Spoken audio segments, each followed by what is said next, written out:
Well, I think the most interesting aspect of that life is they call it, they attribute it to, they call the Columbian expedition.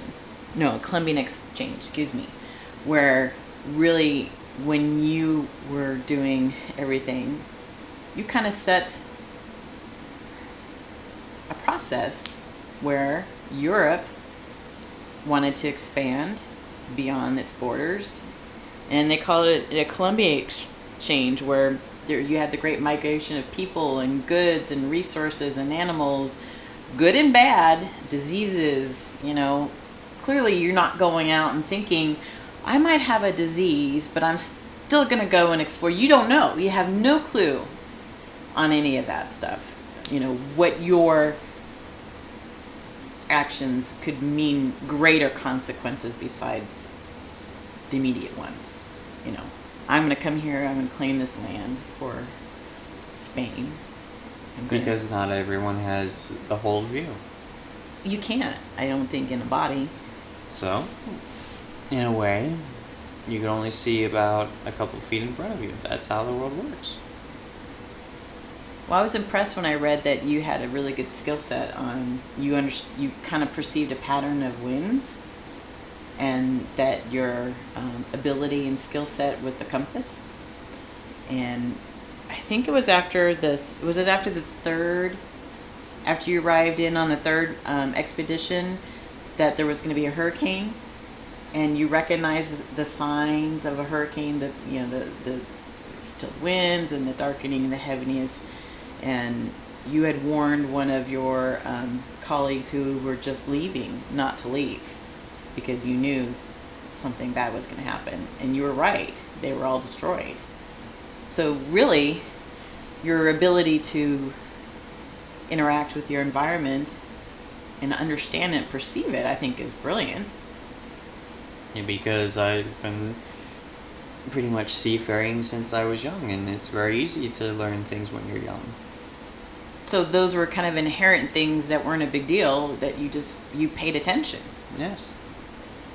Did you ever feel like you were on a path, especially when you went back the second time and Hispaniola was, the people you left behind were killed by the indigenous people? And I mean, did you ever, because you did 4 expeditions, you were brought back in iron after the third one, or the second one, a lot happened, but you still, it's extraordinary to me that you still managed to convince Isabella and Ferdinand to fund a 4th expedition. Granted, you got crappy ships, and you got, people to crew it from prisons, and, it was, I think that they were just hoping that you would just sail off and you'd never come back, right? At that point, yes. At that point. But still, the extraordinary is to put money towards that 4 times. What was it about you in that body that were able to talk and get that 4 times? To me, that's extraordinary, because, it's a big logistics thing. I'm thinking with the ships and the crew and the blah, I can't even begin to think. How did you do it? Well, you have to remember that I'm not the only one interacting. So over years of people coming to the royal family for basically wanting things, or disputes settled, and it basically wears and tears on them into where they get kind of blasé about it. Right. So, and then when dealing with me, they see the same thing. In their mind, that they're not thinking clearly. It's like, oh, that's a crazy. I should throw him out and never let him back. In their mind, they're like, how do I get rid of him?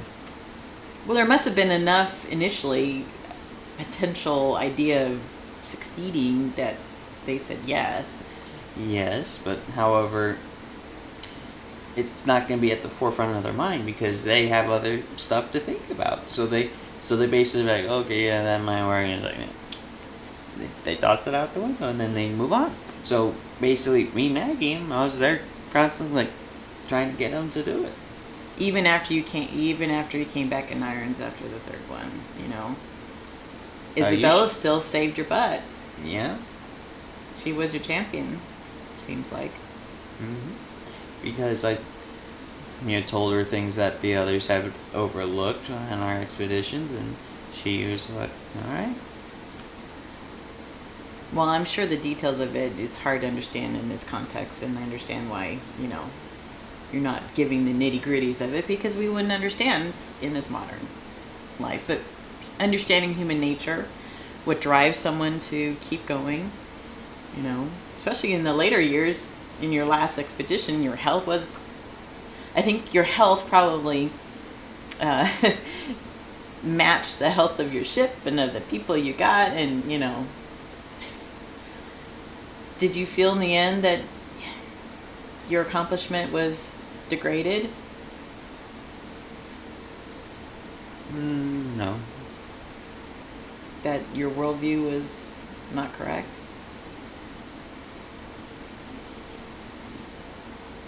You see, there are things that we think that are truths or not, and eventually we will find out if that's correct or not. So, basically, I found out that, by sailing west, you don't hit India, you actually hit, more land. So, I was wrong, but at the same time, I found out for basically doing what other people thought were crazy. And I can't say that's a failure in the end. No, but unlike other people who have been part of a shift culturally or socially and economically, it's easy to say, "Oh, it's his fault." If he hadn't done that, but if it hadn't been you, it would have been someone else, right? Eventually.